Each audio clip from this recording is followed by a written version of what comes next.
Alors, je vais vous parler maintenant de ce Roger McGowan.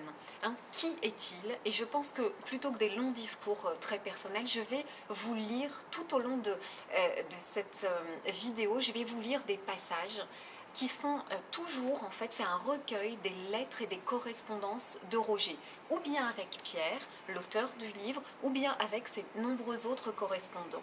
Alors, qui est Roger ? Alors c'est son histoire. Je vous en lis quelques mots. Il s'appelle Roger Wayne McGowan. Il est le 7e de 10 enfants, de 9 pères différents. Seul Roger et sa sœur Michelle sont du même père. Il est né en 1963 dans le Fifth Ward, à l'époque un des pires ghettos de Houston, au Texas. Il eut une enfance très difficile, mais ses sœurs, qui ont presque toutes connu la prison, disent que Roger était différent. Contrairement à son frère Charles, qu'il adorait, mais qui sombra dès son plus jeune âge dans la délinquance et plus tard dans la criminalité, il marchait droit et très tôt commença à travailler en dehors de l'école pour aider ses sœurs.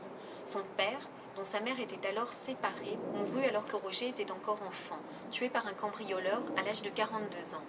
Roger était extrêmement attaché à sa mère ainsi qu'à sa grand-mère et à son arrière-grand-mère.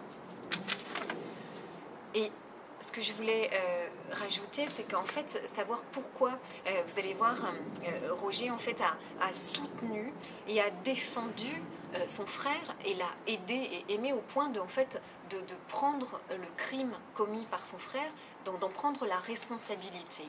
Et vous allez mieux comprendre pourquoi. Alors, pendant sa maman, il a perdu, donc peu après ses 22 ans, sa mère fut emmenée à l'hôpital où elle resta plusieurs jours dans le coma.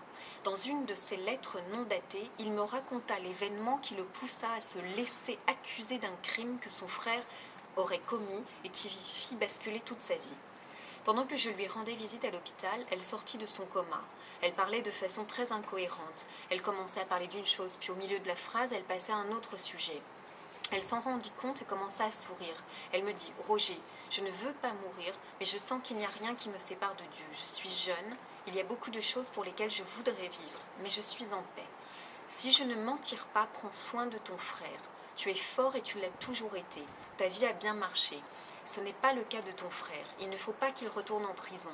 Tu es l'épine dorsale de la famille. Prends soin d'elle. » Et c'est comme ça, vous allez voir, que la suite de l'histoire se déroule.